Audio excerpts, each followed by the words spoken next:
A very good afternoon to you. Welcome to World at Noon on Osrc television. I am Obi Chukwemeka Uti. The collation of the Abia State governorship election will resume by 4 p.m. today. The electoral body had announced the suspension of the results, saying it took the decision after a meeting to review the elections. According to INEC, it suspended the collation of results in Obingwa local government area of Abia State because its office was invaded by thugs on Sunday.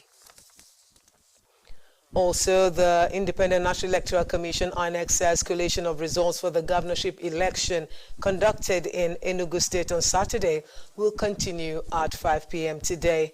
Recall that the electoral body announced the suspension of the results collation on Monday, saying it took the decision after a meeting to review the elections.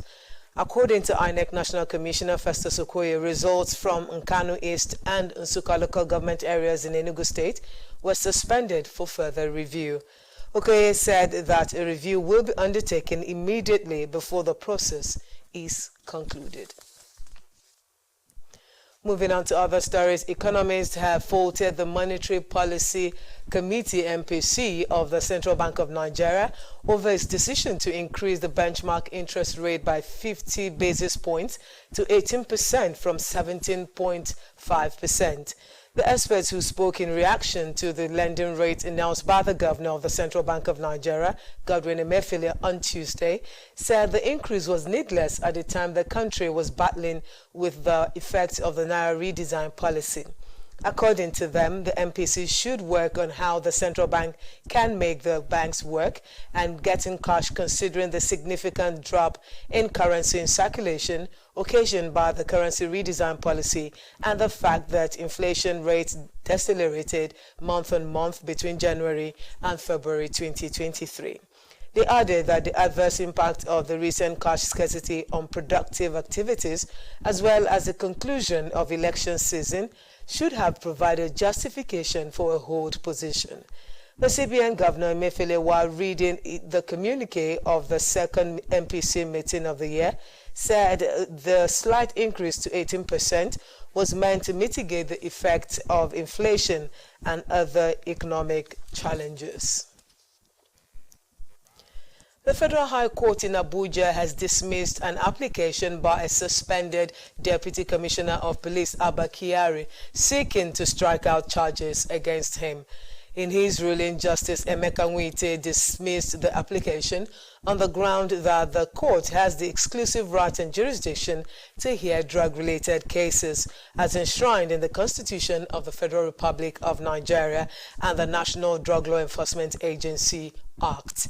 Kyari had told the court that the charges against him were premature, insisting that the NDLEA ought to have allowed police to exhaust its internal machinery before it instituted the action.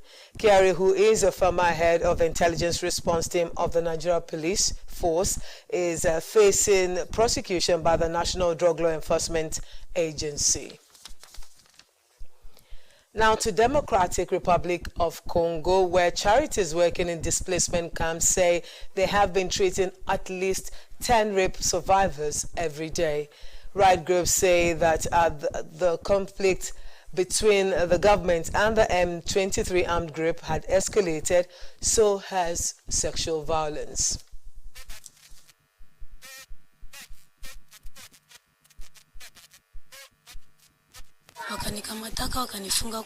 They tied me to a tree and I was raped by each of them. The first, the second, the third, and then the fourth. The others were raped by other men. One of the girls in our group didn't survive. She was too small. She died during the rape. We spent 2 days being raped by those men.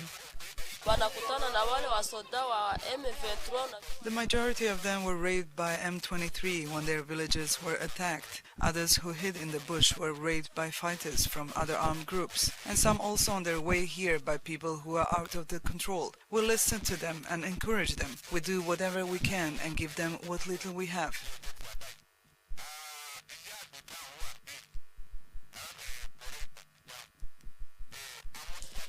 Elsewhere, Russia's President Vladimir Putin has warned that if the UK goes ahead with plans to supply Ukraine with shells containing depleted uranium, it will be forced to respond.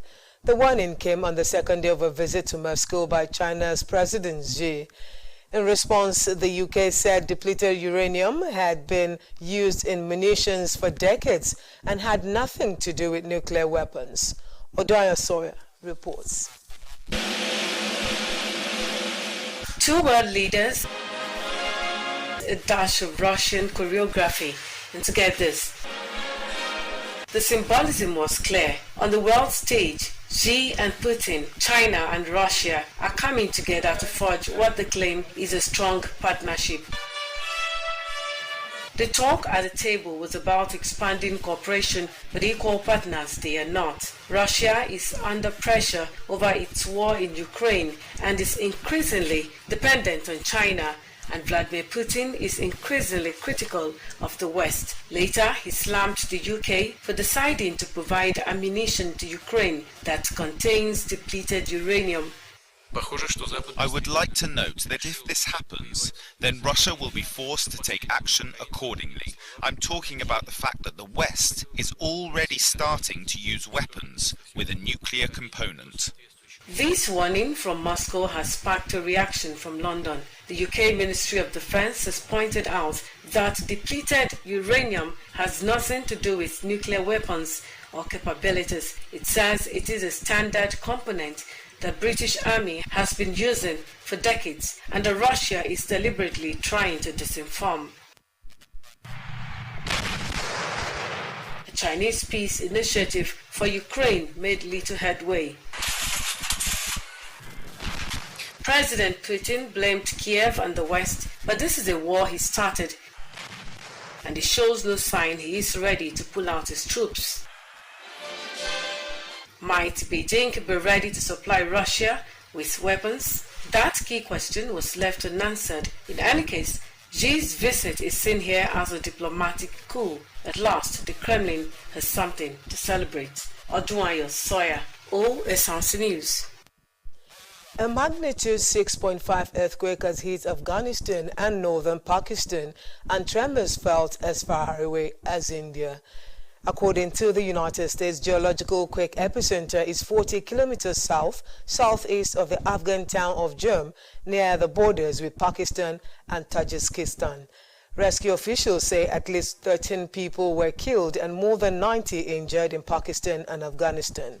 Disaster management authorities are evacuating buildings damaged by the quake in Pakistan's major cities. And that concludes the World at Noon. Thank you for your time. Good afternoon.